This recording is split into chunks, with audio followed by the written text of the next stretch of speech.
Oui, les prophètes et les apôtres ont pu faire des erreurs, et ils en ont fait. Mais il y a ceci de vrai, parce qu'ils avaient vu, et qu'ils s'étaient entièrement livrés à ce qu'ils avaient vu de la pensée du Seigneur. Le Seigneur a pu largement outrepasser leur erreur et souverainement les conduire en enseignant à ses serviteurs quelque chose de plus de sa personne et de ses voies.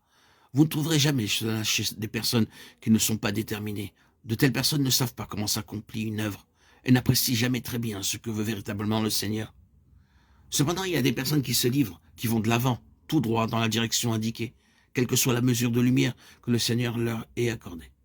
D'une part, conscientes de leurs fautes, des erreurs de leur propre zèle, mais cependant empoignées par la divine souveraineté et maîtrisées.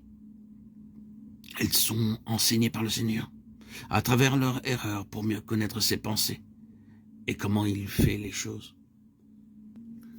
Si nous temporisons sans être déterminés, demeurant dans l'expectative sans rien faire, en attendant de tout savoir pour agir, nous apprendrons jamais rien. N'avez-vous pas remarqué que ce sont les hommes et les femmes avec un cœur brûlant pour le Seigneur, ayant vraiment vu et saisi quelque chose du Seigneur, qui sont enseignés? Le Seigneur les éduque. Il ne permet pas que leur maladresse ou que leurs erreurs ne les fassent sombrer. Il les gouverne souverainement et après un certain temps, elles peuvent dire oui, j'ai commis bien des maladresses. Mais le Seigneur a merveilleusement triomphé d'elles et les a tournées en bénédiction. C'est en se comportant ainsi, en laissant la vision nous gouverner, que le Seigneur possède une base pour prendre soin de nous. Et cela malgré nos erreurs, parce que ses pensées sont en cause, ce sont ses intérêts et non pas les nôtres qui sont l'objet de l'attention de nos cœurs.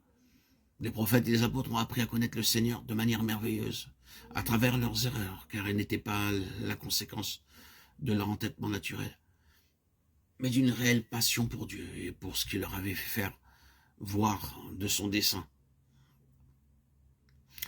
Remarquons que le véritable ascendant d'Israël était basé sur la vision. Il fut rappelé par Dieu à devenir un peuple qui prévaudrait sur tout le peuple de la terre, placé au milieu des nations, comme le vase du gouvernement spirituel. Le Seigneur avait promis que nulle nation n'aurait la prééminence sur eux. Sa pensée à leur égard, c'était qu'ils soient la tête et non la queue, Deutéronome 28, 13.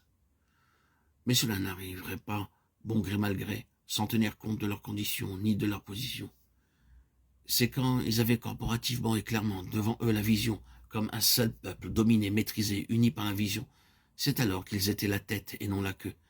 C'est alors qu'ils avaient de l'ascendant. C'est ce que nous trouvons également chez les prophètes. Pourquoi les prophètes? Et nous faisons ici allusion plus particulièrement aux derniers prophètes. Parce qu'Israël avait perdu sa position. Les Assyriens, les Babyloniens et les autres nations avaient désormais plus d'ascendant sur eux parce qu'ils avaient perdu leur vision. C'est dans les petits prophètes, comme nous les appelons, que cette question est débattue. Mon peuple est détruit parce qu'il lui manque la connaissance. Osée 4.6. C'est une note sur laquelle tous les prophètes s'accordent.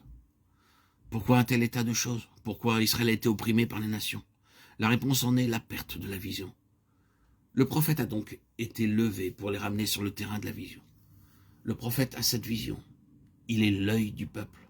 Il les appelle à revenir à Dieu, leur faisant voir de nouveau pourquoi il les a pris du milieu des nations. Tout ceci met l'accent sur la nécessité et l'importance de la vision.